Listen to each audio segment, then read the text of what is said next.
आज का हमारा टॉपिक है जावा वेरिएबल आइडेंटिफायर और कीवर्ड्स और डेटा टाइप में को दो में डिवाइड करते हैं, प्रिमिटिव और non primitive data type.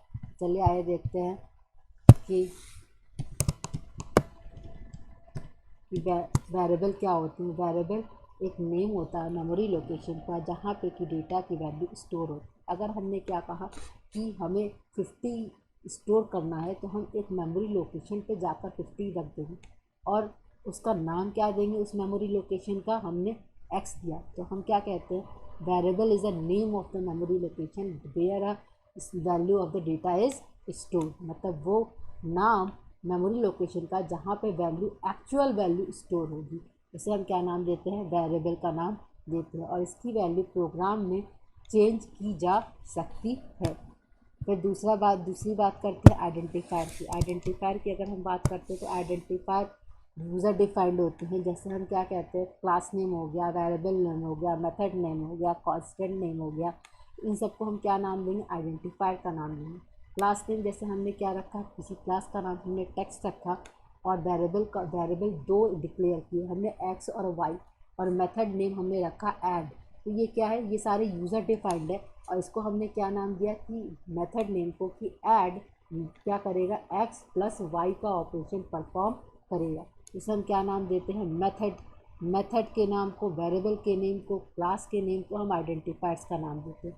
Package क्या होता है, कलेक्शन ऑफ द क्लासेस की बात करते हैं तो पैकेज नेम को भी हम क्या नाम देते हैं, पैकेज नेम को भी हम क्या नाम देते हैं कि ये भी एक आइडेंटिफायर होता है। जैसे हमने एग्जांपल में क्या कहा, com dot example dot package.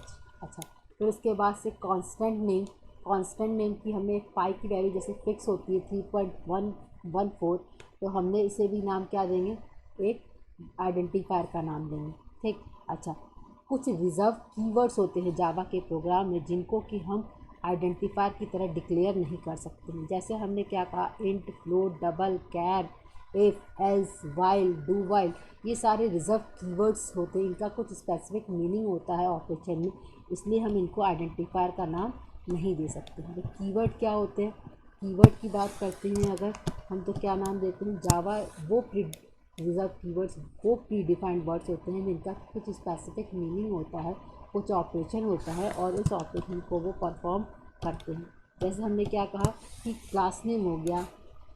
अच्छा, फिर जैसे हमने कहा ident, float, double, char, if, else, while, ये सारे क्या है, रिजर्व कीवर्ड्स हैं और इनका कुछ स्पेसिफिक मीनिंग है।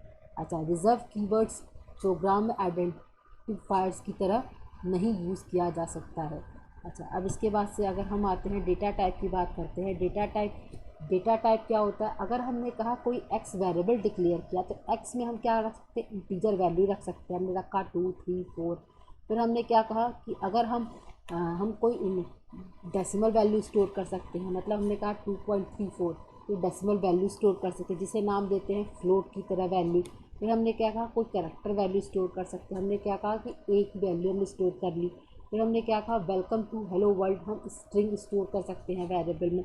फिर हमने क्या कहा, 2.999, तो ये क्या है, extended from of floating point, floating number जिसे हम कहते हैं, तो ये डबल का डिक्लेयर कर सकते हैं। तो हम क्या कहते हैं कि हम डिफरेंट डेटा टाइप्स को हम वेरिएबल को डिक्लेयर कर सकते हैं, चाहे वो इंटीजर हो, फ्लोट हो, डबल हो, कैर हो, शॉर्ट इंट हो, लॉन्ग हो, इसे हम क्या नाम, बुलियन हो, बाइट हो, इसे हम क्या नाम देते हैं, प्रिमिटिव डेटा टाइप। जो प्री डिफाइंड डेटा टाइप होते हैं उसे हम क्या नाम देते हैं, प्रिमिटिव डेटा टाइप का नाम देते हैं। और नॉन प्रिमिटिव डेटा टाइप क्या होते हैं, नॉन प्रिमिटिव डेटा टाइप क्या होते हैं हमारे, जैसे क्लासेस हो गई, इंटरफेसेस हो गया, स्ट्रिंग हो गया, एरे हो गया, इसे हम क्या नाम देते हैं, नॉन प्रिमिटिव डेटा टाइप के का नाम देते हैं, जो कि प्रिमिटिव डेटा टाइप से डिराइव्ड होती हैं और यूज़र डिफाइंड होती हैं, उसे हम क्या नाम देते हैं, नॉन प्रिमिटिव डेटा टाइप का नाम देते हैं।